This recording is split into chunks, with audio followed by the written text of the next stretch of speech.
పట్నం జనం కాంగ్రెస్ కు చేకొట్టారు. 81 మున్సిపాలిటీలో కాంగ్రెస్ విజయకేతనం ఎగురవేసింది. 15 మున్సిపాలిటీలో హంగ్ పరిస్థితులు ఏర్పడ్డాయి. ఎక్స్ అఫిషియో ఓట్లతో ఇందులోనూ మెజారిటీ మున్సిపాలిటీలను కాంగ్రెస్ కు వశమయ్యే అవకాశాలు కనిపిస్తున్నాయి. ఇక మరోవైపు 4 కార్పొరేషన్లలో హస్తం పార్టీ పాగా వేసింది. మిత్రులతో కలిసి కొత్తగూడెంలో కూడా జెండా పాతే అవకాశాలున్నాయి. ఇక నిజామాబాద్ లోనూ పరిస్థితులు అనుకూలిస్తే కాంగ్రెస్ జెండా పాతే అవకాశాలు కనిపిస్తున్నాయి. షరీఫ్, అప్డేట్స్ ఏంటి? అయిపోయిన తర్వాత V6 వెలుగు ఎగ్జిట్ పోల్స్ ని ప్రిడిక్ట్ చేసింది. ఆ ప్రిడిక్ట్ చేసినటువంటి నంబర్స్ ని సరాసరిగా వస్తున్నాయి, యాక్యురేట్ గా వస్తున్నాయి ప్రస్తుతం కరెంట్ ట్రెండ్స్ చూస్తుంటే.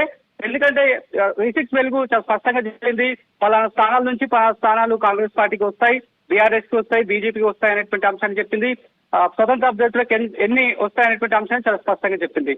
ఇప్పుడు ప్రెజెంట్ ట్రెండ్స్ చూస్తే గనక మొదటి నుంచి ఇటు సీఎం రేవంత్ రెడ్డితో పాటు పిసిసి చీఫ్ మహేష్ గౌడ్ చెప్పినట్లే, అంటే 90కి పైగానే స్థానాలు గెలిపే లక్ష్యంగా ఖచ్చితంగా మేము గెలుపు కైవసం చేస్తామనేటువంటి అంశాన్ని మొదటి నుంచి వాళ్ళు చెప్తూ వస్తున్నారు.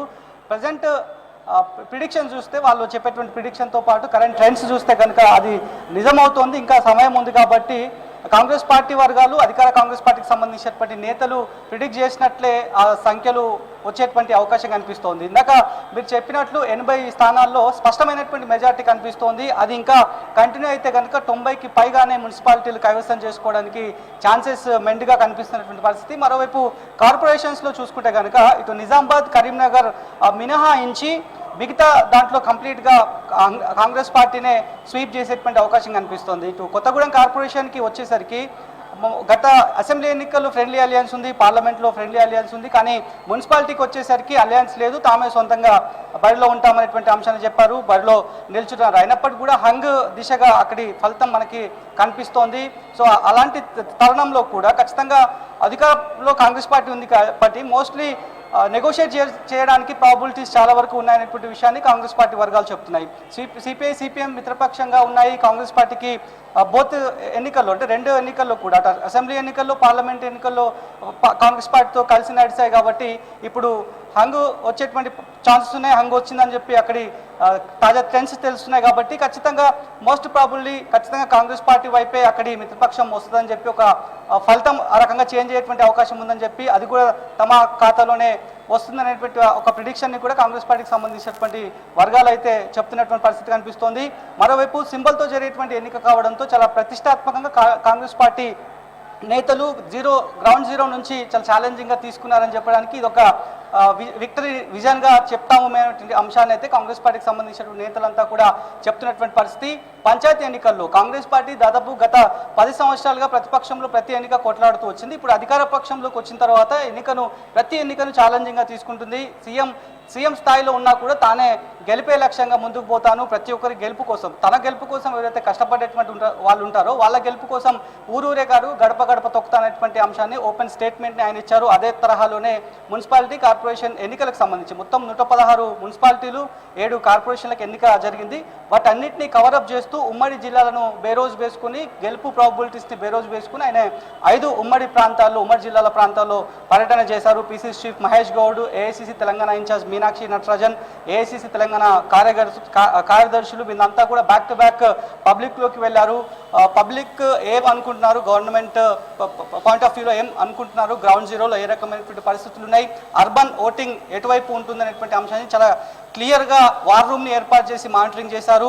ఎప్పుడైతే మున్సిపల్ ఎన్నికలకు నోటిఫికేషన్ వచ్చిందో లేదంటే షెడ్యూల్ విడుదలైందో అప్పటి నుంచే వ్యూహరచన చేస్తున్నారు. ఆ వ్యూహరచన ఇప్పుడు ఫలించిందనేటువంటి అంశాన్ని పార్టీకి సంబంధించినటువంటి పెద్దలంతా కూడా అదే అభిప్రాయాన్ని వ్యక్తం చేస్తున్నటువంటి సిచ్యువేషన్ కనిపిస్తోంది.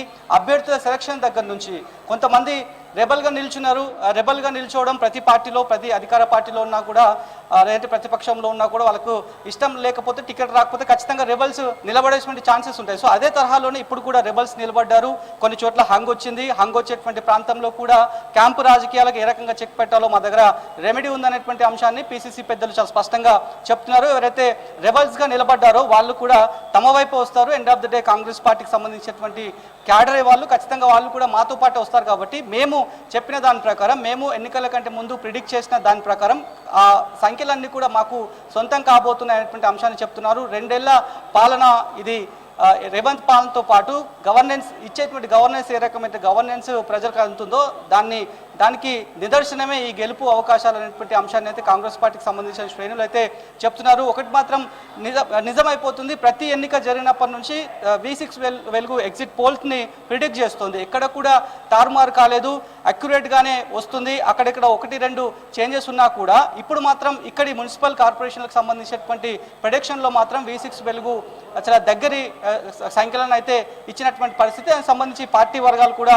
ఒకవేళ చాలామంది విశ్వాసంతో ఉంటారు, ఒకవేళ ఎగ్జిట్ పోల్స్ వచ్చిందంటే పలానా ఛానల్ వచ్చిందంటే ఇది ఖచ్చితంగా ఇది ప్రిడిక్ట్ 100% కాబోతుందని ఒక ఒపీనియన్ని చెప్తూ ఉంటారు. సో అది మళ్ళొకసారి ప్రూవ్ అయిందని చెప్పాలి. ఇంకా కంటిన్యూ అవుతుంది చాలా ప్రదేశాల్లో. కరీంనగర్ స్పష్టంగా బీజేపీకి ఉన్నప్పటికీ కూడా నిజామాబాద్లో డిఫరెంట్ ట్రెండ్ మనకు కనిపిస్తోంది. నిజామాబాద్లో కొన్ని ప్రదేశాల్లో PCC చీఫ్ సంబంధించినటువంటి ప్రాంతాల్లో అక్కడి మున్సిపల్ కైవసం చేసుకున్న హస్తం పార్టీ, దాంతోపాటు అంటే భీమ్గల్లో కైవసం చేసుకుంది. దాంతోపాటు కొన్ని మైనార్టీ ఓటు బ్యాంక్ ఉంది. వాస్తవానికి మైనార్టీ ఓటు బ్యాంక్ కూడా అసెంబ్లీ ఎన్నికల్లో మిత్రపక్షంగా MIM పార్టీ ఉన్నది. సో అక్కడ కూడా ఉంది కాబట్టి ఒకవేళ వాళ్ళు కాంగ్రెస్ పార్టీతో మెర్జ్ అయ్యేటువంటి అవకాశం ఉంది కదా, ఫలితం చేంజ్ అయ్యేటువంటి అవకాశం ఉందనేటువంటి అంశాన్ని కాంగ్రెస్ పార్టీకి సంబంధించినటువంటి నేతలంతా కూడా మాట్లాడుతున్నటువంటి సిచ్యువేషన్ కనిపిస్తుంది. మరి ఓవరాల్గా చూస్తే కనుక ఒకవైపు కాంగ్రెస్ పార్టీకి సంబంధించిన పార్టీ పెద్దలంతా కూడా చాలా స్పష్టంగా ఎన్నికల కంటే ముందే చెప్పారు, 90% పైగానే మున్సిపాలిటీని కైవసం చేసుకుంటాము, 1-2 మినహాయించి 5 కార్పొరేషన్లకు సంబంధించి 5కు పైగానే కార్పొరేషన్లను గెలుచుకుంటామనేటువంటి ఒక ప్రిడిక్షన్ని చెప్పారు. కాబట్టి మరి ఇంకా సమయం ఉంది కాబట్టి ఏ రకమైనటువంటి ట్రెండ్స్ వస్తాయో చూడాల్సిన అవసరం ఉంది.